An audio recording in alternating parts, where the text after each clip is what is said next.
नमस्कार, पत्रिका के ऑडियो बुलेटिन में आपका स्वागत है। मैं हूं नेहा।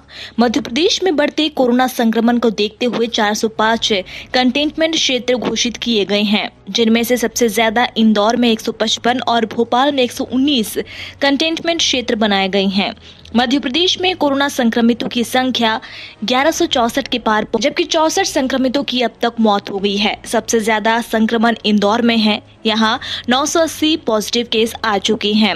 इसके साथ ही भोपाल में 196, खरगोन में 39, उज्जैन में 30, बड़वानी में 22, जबलपुर में 13, मुरैना में 14, विदिशा में 13, होशंगाबाद में 16 पॉजिटिव केस आ चुके हैं।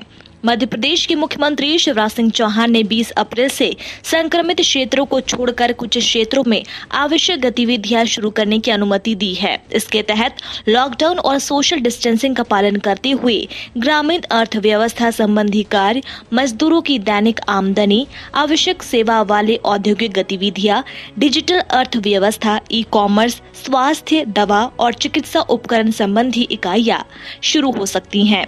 कोरोना संकट के कारण धीमी पड़ी आर्थिक गतिविधियों को लेकर शुक्रवार को आरबीआई गवर्नर शक्तिकांत दास ने प्रेस कॉन्फ्रेंस की, जिसमें उन्होंने कहा कि आज मानव जाति सबसे मुश्किल दौर से गुजर रही है। दुनिया कोरोना की बुरी गिरफ्त में है। दुनिया में बड़ी मंदी का अनुमान है। हम सबसे काले दौर में हैं, लेकिन हमें उजाले की तरफ देखना है। कोरोना संकट पर आरबीआई की पूरी नजर है।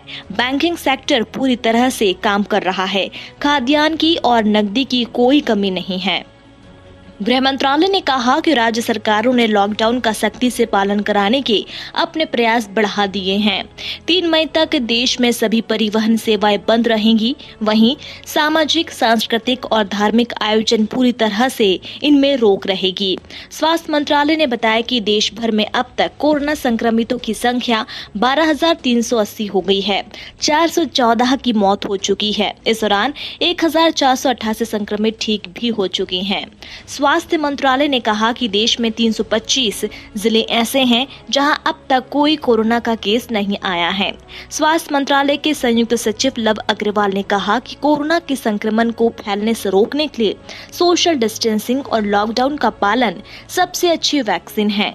एक भी असफलता हमारे प्रयासों को पीछे धकेल सकती है। पत्रिका की अपील है कि आप भी अपने परिवार के साथ घरों में रहें और सुरक्षित रहें।